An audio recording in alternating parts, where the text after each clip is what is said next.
بسم اللہ الرحمن الرحیم وبہ نستعین اما بعد۔ ایک مسئلہ یہ ہے، بچہ یا بچی گود لینا، ایڈاپٹ کرنا کیسا ہے؟ جواب یہ ہے، بہتر طریقہ تو یہ ہے کہ اللہ نے اگر کسی کو بیٹا یا بیٹی کی نعمت سے نوازا ہو، چاہے 2 ہو 4 ہو جتنے بھی ہو،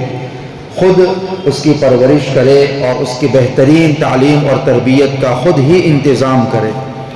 یہ سوچ کہ اگر کسی کے یہاں 2 کے بعد تیسری، 3 کے بعد چوتھی، 5ویں بیٹی آ جائے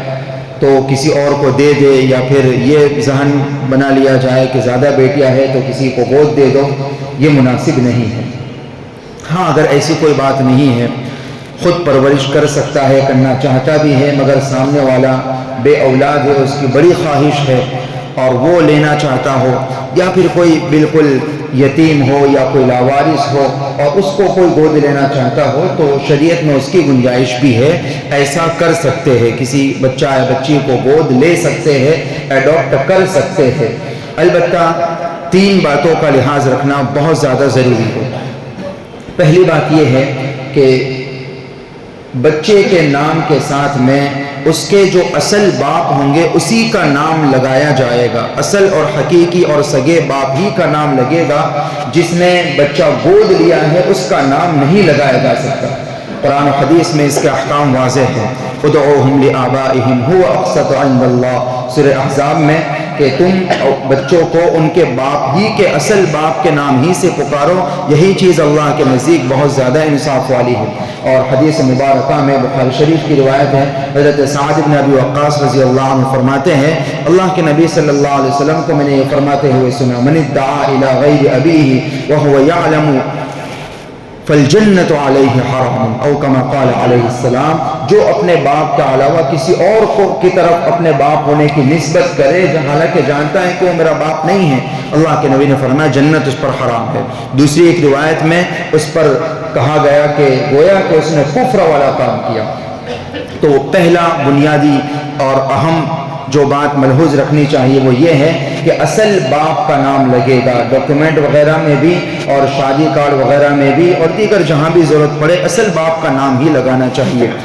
اگر پہلے کسی نے لگا دیا اور بہت قانونی مجبوریاں ہو، پیچیدگیاں ہو، تو وہ پرسنلی کسی عالم مفتی صاحب سے مل کر معلوم کرنے، ورنہ اصل مسئلہ تو یہی ہے جو قرآن و حدیث میں صاف صاف طور سے لکھا گیا ہے۔ ہاں، لے پالک سرپرست کے طور پر اپنا نام اگر کوئی لکھوانا چاہے تو لکھوا سکتا ہے، ورنہ باپ کے خانے میں تو اصل باپ ہی کا نام آئے گا۔ دوسرا، پردے کا لحاظ رکھنا ضروری ہے۔ اگر کسی غیر محرم کسی ایسے بچے کو لیا ہے یا کسی ایسی بچی کو لیا ہے کہ یہ لینے والا یا اس کی اہلیہ اس بچے یا بچی کے لیے غیر محرم ہوتے ہو، تو بالغ ہونے کے بعد پردے کے احکام لاگو ہو جائیں گے، وہ غیر محرم ہی رہیں گے، چاہے پہلے دن سے اس کو گود لے لیا ہو، پہلے دن سے اس کی پرورش کی ہو۔ اس پرورش کی وجہ سے آپس میں یہ دونوں کا رشتہ محرم والا نہیں ہوگا، غیر محرم ہی رہیں گے، پردے کا لحاظ رکھا جائے گا۔ اس کے لیے 2 آپشن ہیں کہ پردہ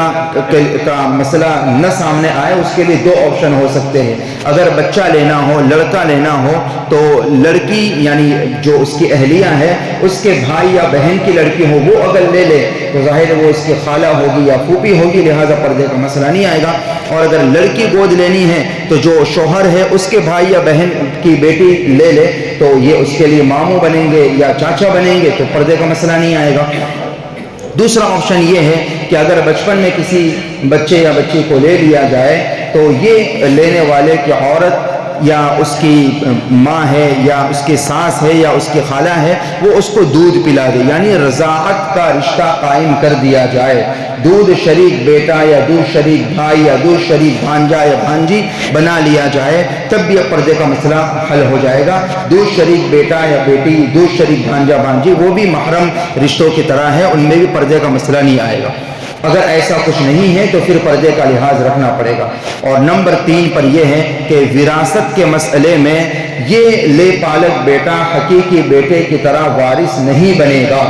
UCC جو لا رہے ہیں زبرن جبرن، اس میں یہ ساری باتیں بھی آئے گی کہ لے پالک بیٹے کو بھی حقیقی بیٹے کی طرح حصہ دلایا جائے گا، اور بہت سارے مسائل ہیں، لیکن شریعت کا یہ متفقہ اصول ہے کہ وراثت انہی کو دی جائے گی جن سے خونی رشتہ۔ اور قرآن میں یہ ایک مسئلہ بہت تفصیل سے بیان کیا گیا، کس کو کتنا ملے گا، کس صورت میں کتنا ملے گا، کس صورت میں کتنا نہیں ملے گا، یہ ساری تفصیلات ڈائریکٹ قرآن میں اللہ نے بیان فرمائی ہے، اس میں کہیں بھی لے پالک کا تذکرہ نہیں ہے۔ لہٰذا تیسری اہم بات یہ کہ لے پالک اصل وارث بیٹے کی طرح نہیں بن سکتا۔ آج ہی کے دن میں 2 لوگوں نے یہی مسئلے وراثت کے تعلق سے اور لے پالک کے تعلق سے پوچھے، تو اصل مسئلہ یہی ذہن میں رکھے کہ لے پالک بیٹا وارث نہیں بن سکتا،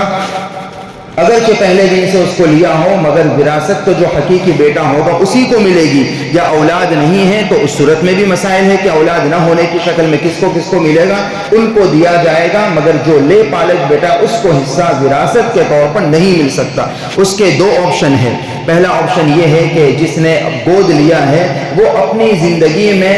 ہبہ کے طور پر ایز اے گفٹ اپنے اس لے پالک بیٹے کو کچھ دینا چاہے تو دے سکتا ہے، اس میں پھر تفصیلات دیگر وہ تفصیلات چھوڑتے ہیں، مگر یہ ہے کہ اگر وہ